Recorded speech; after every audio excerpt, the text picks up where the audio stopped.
Breaking right now on Denver 7 News at 6, a Wheat Ridge police officer is in the hospital after he or she was stabbed multiple times overnight. And fortunately, other officers were right there to help out when it happened. But here's a better look at where this all went down at an RV park near 44th and Robb Street in Wheat Ridge, just south of I-70. Denver 7's Jessica Crawford has been live there all morning. Jessica, certainly our thoughts are with this officer. At last check, they were in surgery.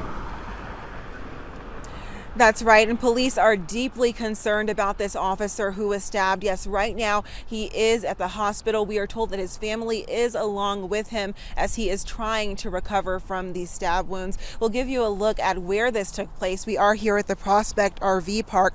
Officers tell us that they got a call about a stolen U-Haul around 1 this morning that was doing some damage here, hitting a fence. We did see that U-Haul being towed off around 4 this morning. Two officers responded to the scene, and when confronting the driver, one of those officers was stabbed multiple times.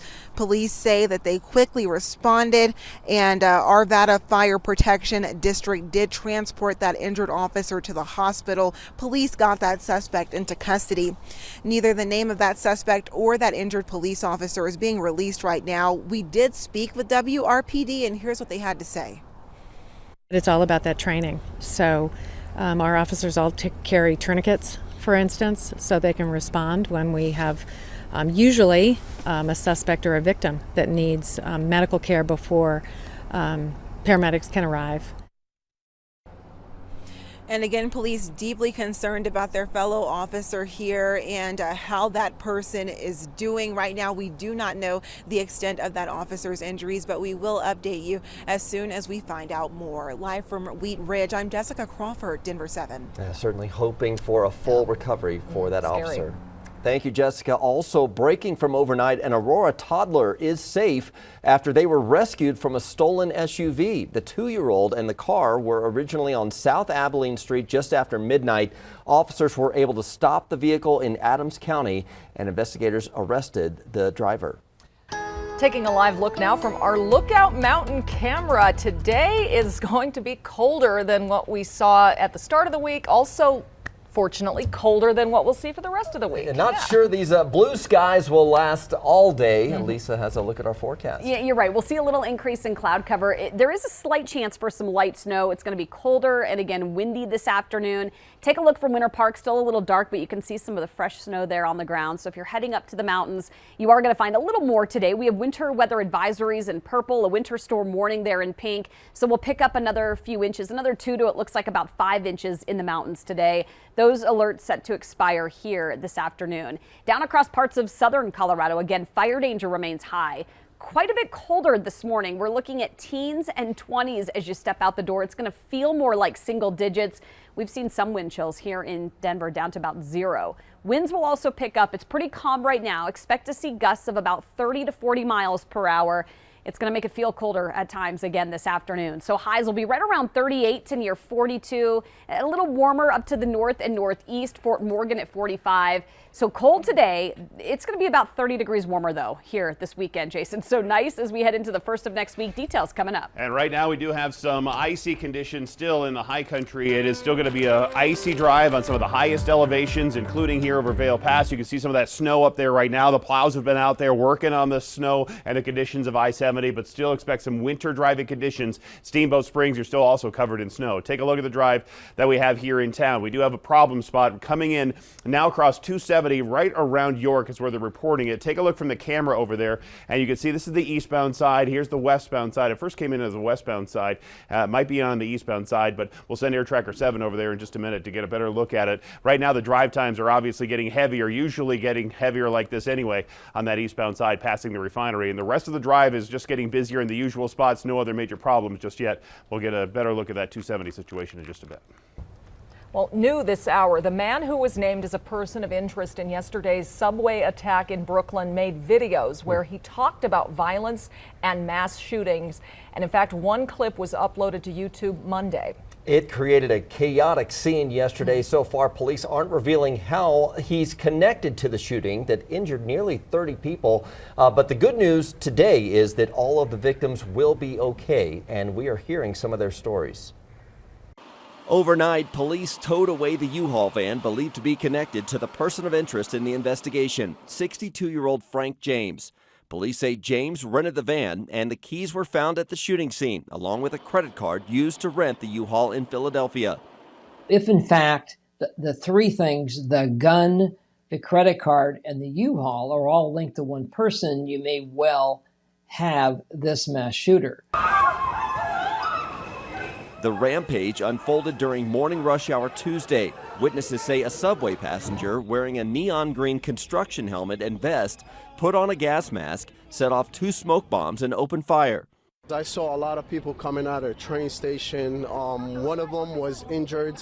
I believe it was a lady getting shot right on her leg. She was screaming, she was in a lot of pain. Police say the attacker fired 33 shots with a semi-automatic handgun, wounding 10 people before the gun jammed, which they say likely saved people's lives. We are truly fortunate that this was not significantly worse than it is. Videos show passengers in the smoke-filled subway car pounding on a connecting door, trying to escape. As the train pulled into the subway station, terrified passengers ran onto the platform and the gunman escaped. But police say a backpack was left behind, filled with loaded magazines, commercial-grade fireworks, and a hatchet. They also say they recovered a Glock handgun.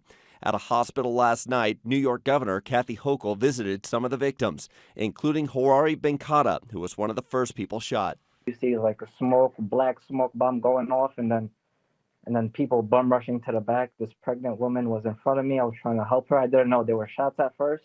I just thought it was a black smoke bomb. She said, "I'm pregnant with a baby." I hugged her, and then the bum rush continued. I got pushed, and that's when I got shot in the back of my knee. So scary, and glad it wasn't worse. But in response to the shooting, Denver police and RTD have stepped up patrols at local transit stations. RTD told its officers to be on high alert. They're also reminding passengers to report to operators or police if they ever see anything suspicious on trains or buses. You can make an anonymous report through the RTD app. New this morning, pre-K for all Coloradans is going to the governor's desk. The Senate passed legislation to create the Department of Early Childhood, which will oversee the program. The program will provide 10 free hours of preschool for Colorado families each week and help streamline the process to access preschool. State officials hope the first year of enrollment will be the 2023-24 school year. It is day 2 of a series of important meetings for the Colorado Board of Education. Today's agenda includes an update on bills making their way through our legislature, including possible changes to school accountability rules, applications for a new online school, and the future of a Colorado Springs high school. Also at today's meeting, there will be public comment. One topic up for discussion during public comment is a committee suggestion to revise social studies standards. It calls to remove LGBTQ references in the curriculum for younger students below 4th grade. The Colorado Board of Education received thousands of emails from those who support and oppose the suggestion. Some board members say the suggestion is a threat to equity, while others say teachers shouldn't be teaching gender identity. Parents should. Also tomorrow, the board will talk about the future of the Adams 14 school district. The district is on a strict deadline to submit a plan for how to turn around years of poor performance. If the board rejects the plan, anything from district reorganization to closing Adams City High School is on the table. Lisa. And right now we're looking at this point, just sunshine across the plains, but we'll pick up a little light snow, it looks like, today. Here within the next 24 hours, very light snow expected, less than a trace in most places. As you get up into the mountains, we'll see another couple of inches, so there will be a bit more for the higher mountain passes. Cold and windy today. I'll show you just how strong those winds are going to be here over the next couple of days coming up. And I was talking about a crash on 270 right around York Vasquez. Air Tracker 7's over it now and not seeing anything in lanes on the eastbound side. That's where the end line goes across 270 right now. The headlights are the folks that are heading east on 270 right there at York. So this is typical slowdowns right past the refinery that would be right over here to our left side. So a pretty quiet drive for the most part. I'll keep an eye on this situation as it gets busier, as well as I-76 drive times coming up. Affordable housing in Colorado is hard to find right now, and if you're looking to buy, I'll show you some of the options available.